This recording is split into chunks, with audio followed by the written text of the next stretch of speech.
com esse período assim de, sei lá, bastante horas seguidas. E eu acho que a grande diferença da casca é porque ela permite ficar isso de uma forma estável. Ela fica tipo um band-aid. Fica tipo um band-aid. E daí você põe o esparadrapinho em cima. A minha filha mais velha, ela vira e mexe com umas dermatites atópicas. Eu costumo aplicar assim também. Eu corto um pedaço da folha, abro, prendo, deixo lá um tempo e super melhora. Ou babosa, ou às vezes óleo de coco, às vezes eu misturo as duas coisas. E assim, vou cuidando das dermatites quando aparecem, quando ela tá assim, fica mais quente, às vezes aparece, eu faço isso. Se a gente leva em conta essa propriedade nutritiva da babosa, essa administração que o Thiago falou, é a melhor que tem, porque ela é penetrante e é nutritiva. Então, quem opera siso, por exemplo, tem uma dentista na minha cidade que ela compra Hale Dracumari fresco. Então, quando eu vou desidratar, eu sempre separo um potinho para ela. Aí ela opera o siso da galera, bota a massinha, porque quando ela fez o meu siso, eu apareci lá para tirar o ponto, ela tirou o ponto, olhou e falou, que isso? Eu falei, o que houve? Ela falou, já tem massa óssea. E isso demora 20 dias. E tinham 7 dias, e todos os dias eu só botei Hale Dracumari fresco. O que eu acho interessante também, fazer um Hale Dracumari, a cúrcuma tem a propriedade de gerar uma casquinha instantânea. Fazer um Hale Dracumari fresco, moer, desidratar, moer, botar num ziplock e ter na carteira, assim. Aquilo é um... E se você, por exemplo, tem um amigo meu que trabalha no antigo Anjos do Asfalto, na Dutra, e ele estudou a Ayurveda com Krishna Kishore junto de mim, ele usava absorvente como band-aid para acidente da Dutra, assim. Então o cara tá perdendo a perna, botava absorvente fraudário, assim, e aquilo selava. Aí ele passou a usar absorvente com Hale Dracumari, porque ele bota ali, ela fecha, seca, cria uma casca, o paciente desmaia de dor, porque a cúrcuma dói pra caramba quando você bota machucado, mas resolveu o problema. E ele dura quanto tempo desidratado? Bem guardado ele dura. 3 meses ao menos com vira bom. Então você pode pôr a cúrcuma em pó em cima da ferida para secar ela? Você deve pôr. Pra escara tem coisa melhor, né? Sim. Porque vem constituindo de dentro pra fora. Sim. Não vezes fecha que você desidrata, você já você faz a mistura e aí desidrata a massinha? Eu bato a babosa, jogo numa bacia, deixo um pouquinho no liquidificador e vou jogando púrpura. Se eu perdi a mão e ficou seca, eu tenho a do liquidificador para me salvar. Se quando eu perco a mão, hoje eu não perco mais a mão, mas uns anos atrás eu ainda assim perdi a mão e ficava seco. Fazia um decocto de centelha asiática e enriquecia o Hale com centelha. Aí jogo um pouco de ghee, então para 3 kg de massa eu uso 50 ml de ghee mais ou menos. Geralmente Brahmi... Você sempre põe ghee? Sempre ponho ghee. Aí eu ponho geralmente Brahmi Gritar, eu tenho lá para isso. Aí faço a massa. Quando vira massa de pão mesmo, aquela textura, eu espalho na bandeja do desidratador, pego uma espátula ou uma faca boa e faço os cortes. Aí a parte mais trabalhosa é essa, é fazer os cortes. Além da folha, que tem trabalho de gerar o fruto pra mim, né? Legal. A gente fez uma experiência lá no Vida de Desidratar, só que a gente não fez a massa para desidratar. Sim, o Gil falou que ficou só a folhinha ali. Então a gente fez uma só a babosa, que você vê como ela tem água, né? Porque a hora que você tira o desidratador, ficou assim, umas lâminas, um papel.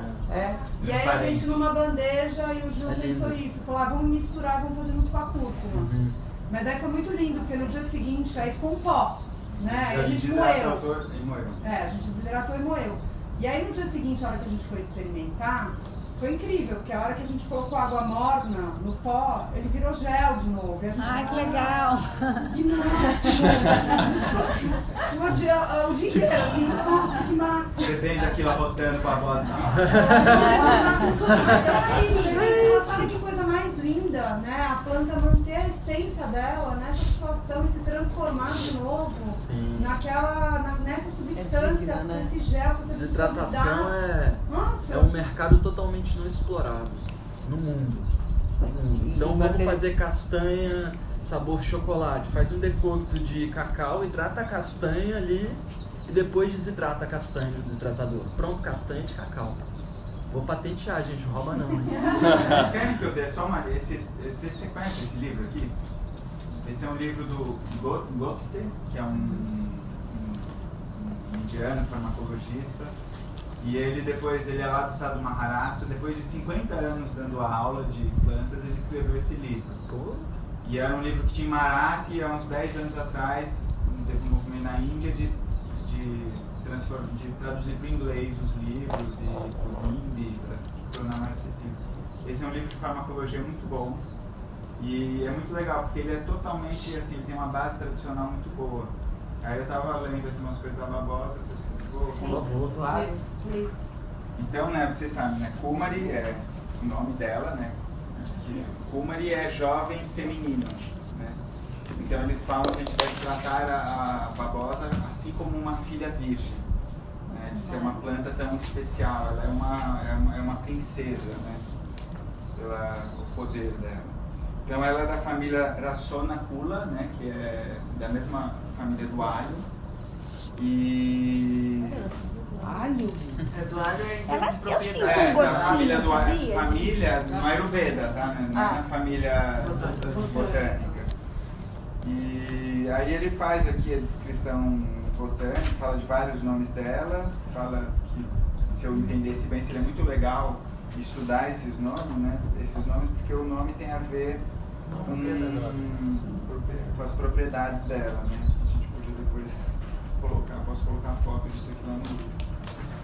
E aí ele fala aqui de variedades, então ele fala do calabou, aqui quando ele começa a falar das variedades da planta, ele fala a partir do calabou. Achei interessante isso. O calabou é uma preparação da babosa, né? Quando você pega o gel da babosa e queima ele, transforma ele em cinza, isso se chama calabou. Então, e aí ele descreve essas variedades, né? Então ele fala que a Kumari, ela se difere a partir da região que ela está. Então isso que o Edson está falando tem tudo a ver, né? Nos textos clássicos já falam. Uma babosa que cresce próximo do rio vai ser diferente de uma babosa que cresce no alto da montanha. O uso medicinal dela muda. E a gente, você vê como a gente está... Como a gente estuda muito pouco isso, a gente compra na feira, né? Então ele fala, por exemplo, de uma babosa que cresce na região lá onde tem o Mar Vermelho, de outras regiões. Então, daí fala do uso da forma tradicional de estocar o calabou, que é essa preparação, e dá ênfase nisso aqui nas diferentes regiões que ela cresce, como isso afeta ela. Aí fala da composição química, que é essa parte que tem aqui, e aí ele fala das gunas, né? Então as gunas da aloe vera, snigda e pitila, né? Pitila. Então snigda a gente sabe, né, que é oleoso, né? Oi? Oleoso. E pitila é pegajoso, viscoso. Mas olha que interessante, né? Rasa, sabor amargo e doce, vipak, cato, picante. Então isso as plantas que têm isso, né? Você vê, né, uma planta que a gente usa antipita, né, como várias plantas amargas, a gente sabe, né, mas que tem um vipak picante, né? Então isso é muito interessante na aloe vera e várias plantas que são muito importantes para a pita. Então a gente sabe que quando o vipak é picante, a gente tem que tomar muito cuidado com o uso a longo prazo. Então a gente vê que para o pita, várias plantas são muito boas para ele, porque tem ação no fígado, né? Isso é uma coisa muito importante da gente entender no processo de formação do pita, a ação do fígado. A ação não só do fígado, como a ação do Rakta Dharakala, né? Daí depois eu vou falar isso, eu quero falar um pouco disso, porque tem tudo a ver com a babosa, né? Com a Rakta Dharakala, que é a membrana onde o pita é formado. Ô Gil, só um minuto, desculpa. Interessante que nesse livro do Sebastião Paulo coloca que o vipak é sweet, doce. Então, isso é uma coisa que eu acho que é bem importante. Sempre que a gente for ler alguma coisa dessas partes do campo, sempre considera que não necessariamente aquela planta que você está na tua mão. Né? Porque, por exemplo, isso foi a banana mais incrível que eu comi na minha vida, foi uma indiana que era extremamente doce, não tinha nada a ver com a banana prata do Brasil. Então, sempre que a gente pega essas classificações, a gente tem que olhar isso de uma maneira assim, será que a que eu estou vendo é igual? Porque varia. Não, e pode ser isso, de repente aqui está numa variação. Assim, a pessoa vai pegar a romã no Brasil é extremamente ácida. Não tem como você acreditar que aquela romã doce do livro de Ayurveda é a mesma coisa que você necessariamente vai encontrar aqui no Brasil, entende? Então, isso dá para ver muito claramente quando você pega diferentes livros da Índia. Um conhece uma babosa de um canto, outro conhece uma babosa do outro. E aparece essas Os dois são verdadeiros. Mas é interessante, assim, que pra mim, assim, no estudo que eu tenho da babosa, porque ela é uma planta que eu vejo essa ação dela como uma planta que ela traz um conflito entre uma planta metabólica e em alguns momentos anabólica, né? Porque e eu vejo que essa coisa do Virya não depende só do Vipaka, a ação de como esse Vipaka se manifesta não depende só da planta, que é muito importante, da pessoa que está tomando, né? Eu sempre lembro no caso de uma paciente que eu vou acompanhando, né, também, que é uma paciente que tomou, porque você dá a babosa, ela tem uma ação, o que eu vejo inicialmente, ela tem uma ação, logo que você usa, se você usa ela tem uma ação muito forte que é Rupanya, né, que é de curativa, de promover tecidos, igual aquela coisa do açúcar, né, do mel que você põe na ferida e aí gera aquela, como chama, cristalização dos tecidos? Granulação, isso. A babosa ela é uma planta que ela pode ter uma ação Rupanya, né, de regeneração. Mas é interessante que é uma planta também que, se por exemplo a pessoa tem uma hemorragia interna, ela pode aumentar essa hemorragia interna. Então é uma planta, né, achei muito legal você trazer toda essa descrição da experiência com a planta, que eu vejo que é uma planta que é muito legal a gente entrar em contato com ela. Exatamente. Porque é uma planta que ela tem assim, muita coisa nela. Vou falar uma coisa que pode parecer muito tosca, né? Mas ele fala, né, que tipo, ela é uma mulher. Isso que ela muda de... ela muda de ação que nem... É uma planta misteriosa, que ela pode ter uma ação cáustica e ela pode ter uma ação extremamente nutritiva. E eu vejo assim que isso é muito poderoso assim, nessa planta, assim, e que eu achei legal a gente estudar ela hoje, assim, porque é uma planta que não dá pra você dominar ela. Não, você não entende ela por completo. E não dá pra você dominar ela. Toda planta que satura é isso. É uma planta, por exemplo, você vê que tem plantas que elas são mais assim, grosseiras, né? E é da natureza. A babosa não é uma planta que você precisa conviver com ela. Você olha pra ela, ela já é desafiadora. Então eu acho bonito isso, assim, é muito legal, assim, essas aparentes divergências, né? Que na verdade são coisas do tipo assim, não adianta você querer dominar essa planta, fazer um protocolo dela e aí, o Virya dela aqui, Shita, frio, né? Potência fria. Isso a gente conhece bem dela, né? O uso dela.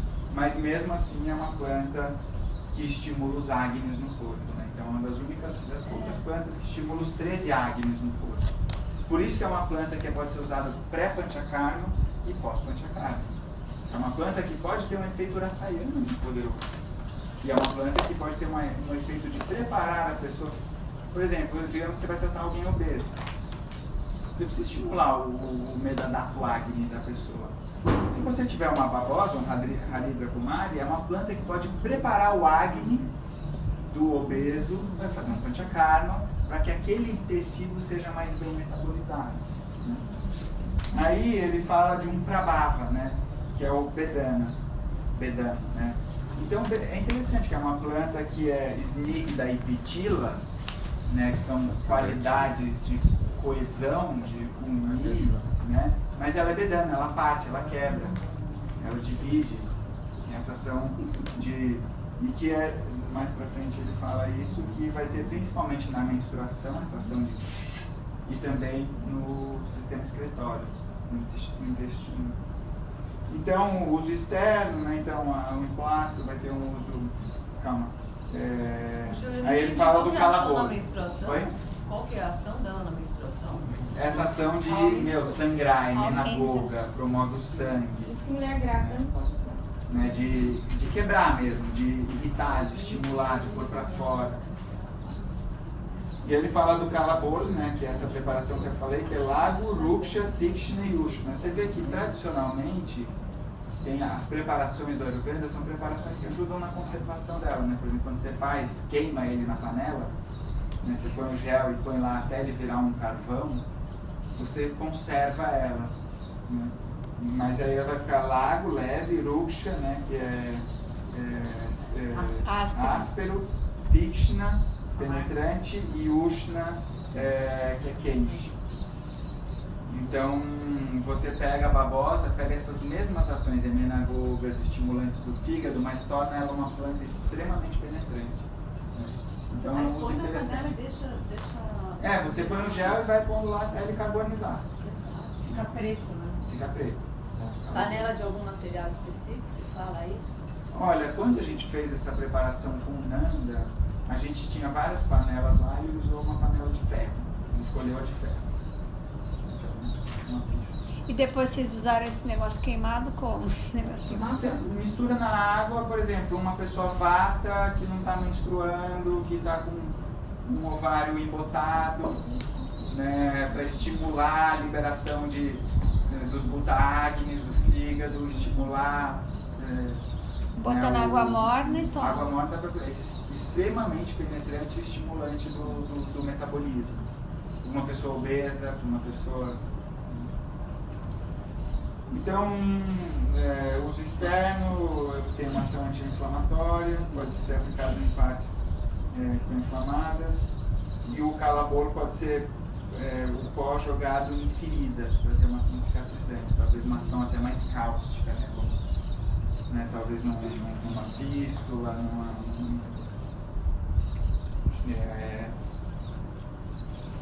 uma pasta quente de cúmare do suco com cúrcuma pode ser aplicado em regiões inchadas ou num fígado aumentado e doloroso.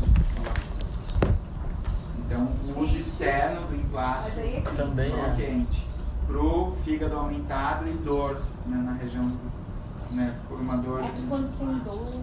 Quando tem dor é vata, né? E deve ser quente. Gente, eu falei fígado, não é fígado, é baço. Baço. Gil, e assim, me vem à mente, quando uma pessoa está com uma hemorroida também, o uso da babosa, mas eu fico pensando assim, nessa ação penetrante e eu vejo como se ela tivesse que ter um cuidado maior com o contato com o intestino, sabe? Assim, porque ela pode ter essa ação importante, né?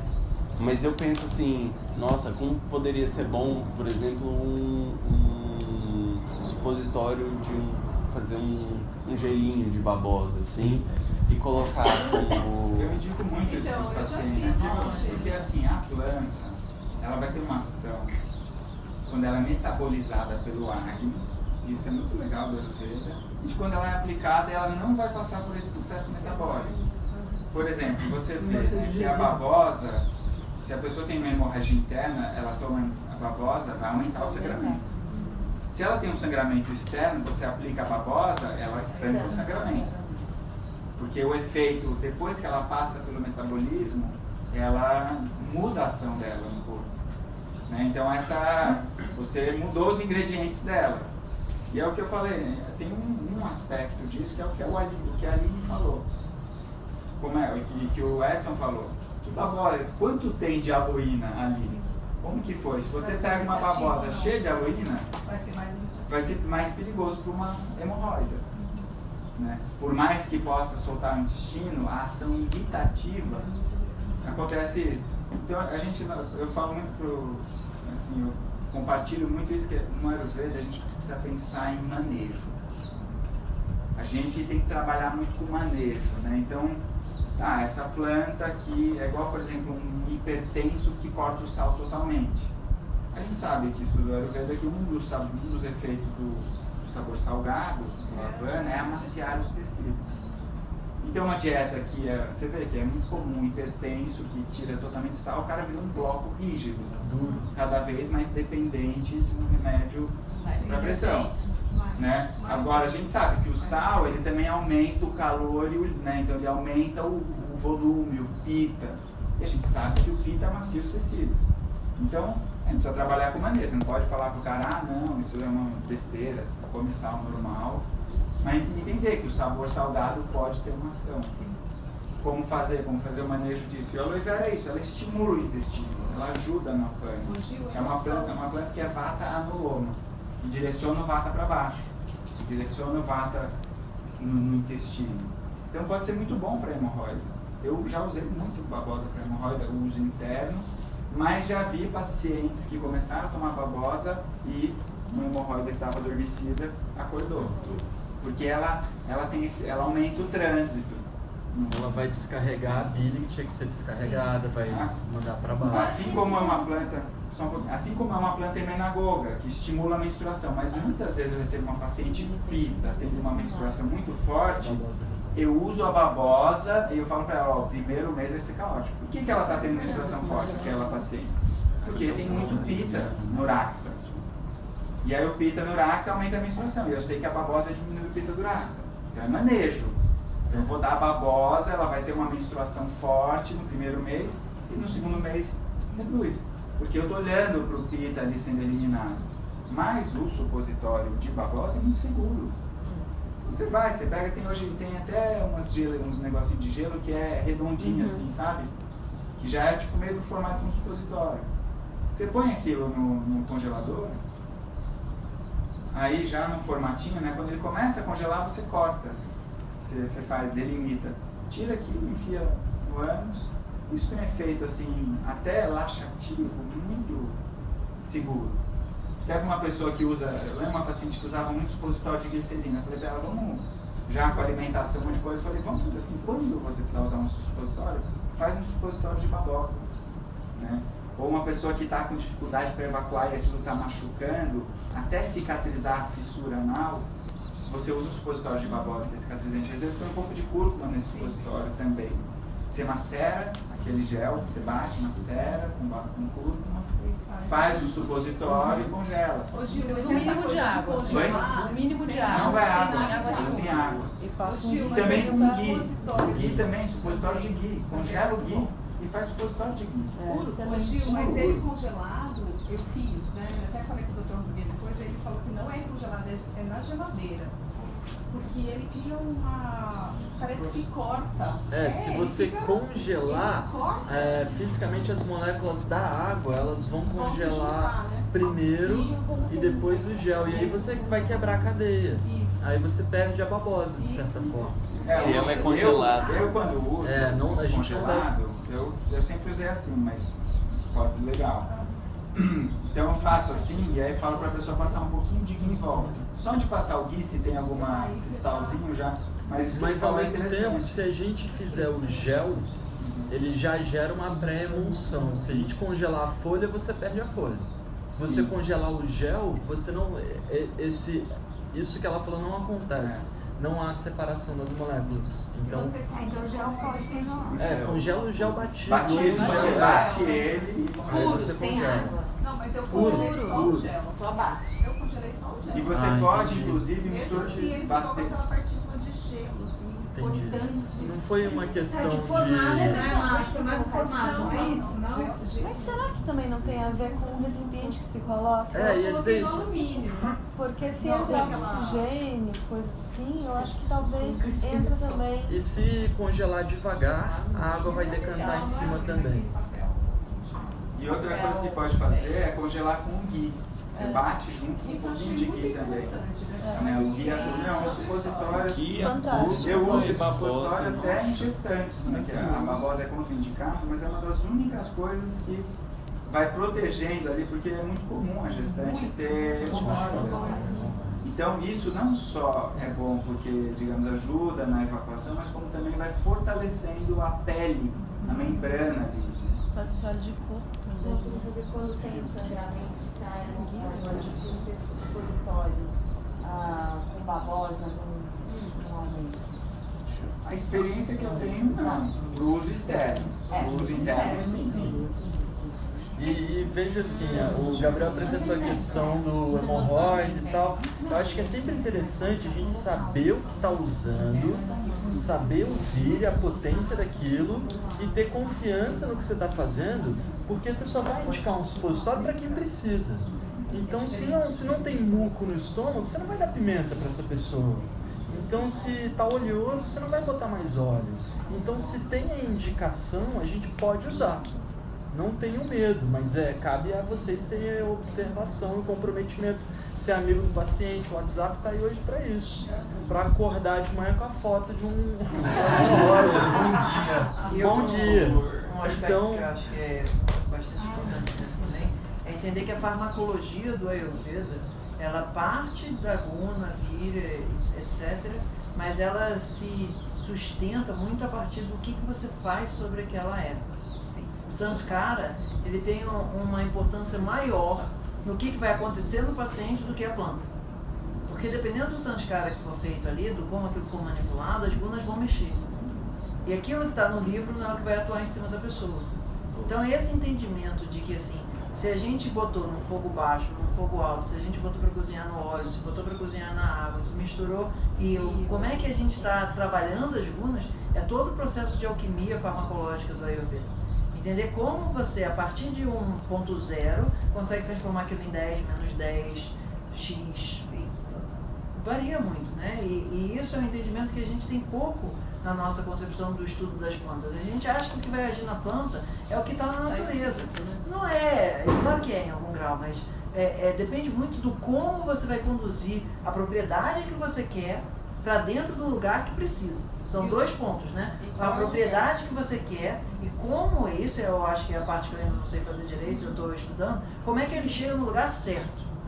Porque muitas vezes você dá a propriedade certa, mas no momento errado não chega no lugar certo. Muitas vezes você dá a propriedade certa da maneira errada, ele é destruído no meio do caminho. Então, é o que tem pra hoje. Acho melhor você tratar seu pita. Você não vai ter esse controle todo.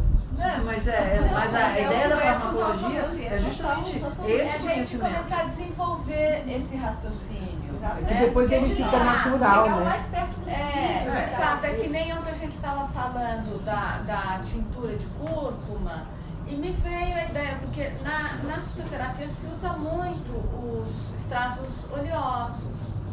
A gente não fala muito, a gente fala em medicar óleo do jeito que se medica na Ayurveda, que é aquele preparado com 16 quartos. O decocto, o calca, daí você põe tudo para cozinhar. Mas algumas plantas não recebem bem isso. Então, na fitoterapia se usa, por exemplo, o extrato oleoso daquela florzinha, calêndula. Você põe 21 dias num vidro transparente, não pode ser no sol, mas tem que ser na luz.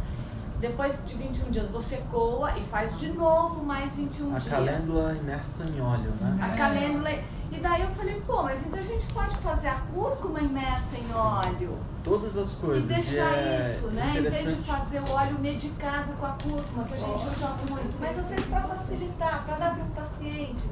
Pega um azeite, põe um pouquinho de cúrcuma, põe um pouquinho, não precisa ser na mesma proporção. Um pouquinho de pimenta, põe um alecrim se ela gosta, um alho se ela gosta. E você tem um medicamento e ela pode fazer isso em casa. Um azeite.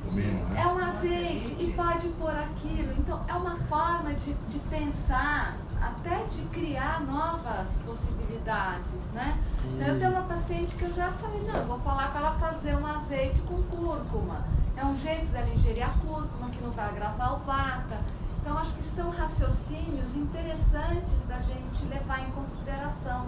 Esse livro daqui... Só para eu completar esse pensamento, e é interessante a gente medicar o óleo dessa forma na luz, se forem 21 dias, com 3 cromoterapias. Você deixa 7 dias envolvido no celofane vermelho, depois 7 dias no celofane verde, depois 7 dias no azul. O vermelho ativa, o verde vai liberar a potência de cura e o azul vai estabilizar a mistura. E aí você vai ver como fica super potente mesmo. Na luz, sem sol. Vai repetir devagarinho isso aí. 7 dias no celofane vermelho. 21 dias, vermelho, verde, azul. 7 de cada. 7 de cada. Esse livro daqui, ele é um livro não ayurvédico, no sentido estrito do termo, mas extremamente válido ayurvedicamente. Em termos de uma visão mais ocidental, de preparações, etc., mas muito bom. Eu não sei se vocês já conhecem esse livro, eu acho que vale a pena dar uma olhada, porque ele, em termos de fazer assim a tua casa ser um lugar relativamente farmacêutico, é muito bom. Assim, eu acho que em inglês, assim, fácil de ler, talvez seja o melhor livro que eu conheço até hoje nesse sentido. porque eu acho que é evoluir esse raciocínio para criar aquilo que a gente quer, que é a nossa condição de tratar as ervas que a gente tem disponíveis aqui, o conhecimento que a gente tem, de juntar outros conhecimentos. E para esse óleo, se forem ervas frescas,